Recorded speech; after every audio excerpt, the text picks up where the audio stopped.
তিস্তা তোমার বুকের পরে গরুর গাড়ির চাকা ঘোরে, সেই দুঃখরা সইতে পেরে আমার চোখে অশ্রু ঝরে। সুপ্রিয় দর্শক মণ্ডলী, আজ আপনাদেরকে নিয়ে এসেছি হরিপুরের সেই নতুন তিস্তা ব্রিজে। সম্পূর্ণ ভিডিও জুড়ে থাকছে এই তিস্তা ব্রিজের ঐতিহ্য এবং কেন এই তিস্তা ব্রিজ তৈরি করা হচ্ছে, কি কারণে, কাদের দুর্ভোগের কারণে এই তিস্তা ব্রিজ তৈরি করা হচ্ছে। আশা করি সম্পূর্ণ ভিডিওটির সাথে থাকবেন। চলুন চলে যাচ্ছি প্রতিবেদন হরিপুরের তিস্তা ব্রিজ। সৌদি সরকারের অর্থায়নে গাইবান্ধার সুন্দরগঞ্জ উপজেলার হরিপুর খেয়াঘাট এলাকায় 1490 মিটার প্রায় 1.5 কিলোমিটার দীর্ঘ ও 9.6 মিটার প্রস্থের এই সেতুটির নির্মাণ কাজ করছে China state construction engineering limited. প্রকল্পটি বাস্তবায়নে মোট ব্যয় ধরা হয়েছে 885 কোটি টাকা। উত্তরে নদীবেষ্টিত দুই জেলা গাইবান্ধা ও কুড়িগ্রাম। নদীর এপারে গাইবান্ধার সুন্দরগঞ্জ উপজেলা, ওপারে কুড়িগ্রামের চিলমারি। দুই জেলার মাঝপথ দিয়ে প্রবাহিত হয়েছে 1.5 কিলোমিটার প্রশস্ত তিস্তা নদী। এই দুই উপজেলা লাখ লাখ মানুষের মধ্যে যোগাযোগের একমাত্র মাধ্যম ছিল খেয়া পারাপার। দিনে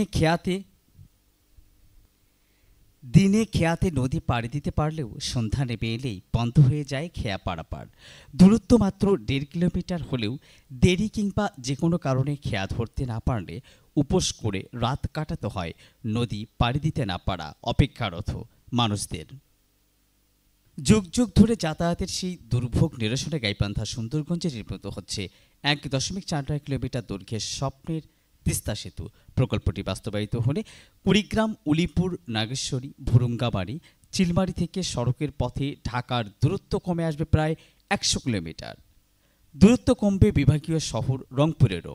এতে বাঁচবে সময় ও অর্থ, পাল্টে যাবে উত্তরের এ অঞ্চলের মানুষের জীবনমানের ধারা, ঘুচবে দুঃখ এবং ঘটবে অর্থনৈতিক উন্নয়ন। সেতুটির দক্ষিণ প্রান্তে সুন্দরগঞ্জ অংশে 2 কিলোমিটার সড়ক সহ চিলমারি, ধর্মপুর, মন্ডরের হাট, লক্ষ্মীপুর, সাদুল্লাপুরের ধাপের হাট, যেটা ঢাকা রংপুর মহাসড়ক পর্যন্ত নির্মাণ করা হচ্ছে প্রায় 86 কিলোমিটার মহাসড়ক। এর মধ্যে 50 কিলোমিটার সড়ক নির্মাণের কাজ বাস্তবায়নে করছে সুন্দরগঞ্জ উপজেলা স্থানীয় সরকার ও প্রকৌশল অধিদপ্তর, যার ব্যয় ধরা হয়েছে 134 কোটি 52 লাখ টাকা। বাকি 36 কিলোমিটার সড়কের কাজ বাস্তবায়ন করছে যথাক্রমে গাইবান্ধা ও সাদুল্লাপুর এলজিইডি। দীর্ঘ এ সড়কে বন্যার পানি নিষ্কাশনের জন্য নির্মাণ করা হচ্ছে 11 থেকে 12টি ব্রিজ এবং 58টি বক্স কালভার্ট। এদিকে সেতু নির্মাণের বিশাল কর্মযজ্ঞ দেখতে প্রতিদিনই নদী পাড়ে ভিড় করছেন নানা বয়সের নারী পুরুষরা। আর সেতুর উভয় দিকে এদিকে সেতু নির্মাণের বিশাল কর্মযজ্ঞ দেখতে প্রতিদিনই নদী পাড়ে ভিড় করছেন নানা বয়সের নারী পুরুষরা। আর সেতুর উভয় দিকে এরই মধ্যে পসরা সাজিয়ে বসেছে 40 থেকে 50টি হরেক রকম দোকান। তিস্তাপাড়ের বাসিন্দারা বলছেন, হরিপুর চিলমারি তিস্তা সেতুর কাজ শেষ হলে এটি হবে উত্তরাঞ্চলের নদী তীরে মানুষের যোগাযোগের অন্যতম মাধ্যম। যাতায়াত ও কৃষিপণ্য পরিবহন সহজ হবে, নিশ্চিত হবে ফসলের ন্যায্য মূল্য।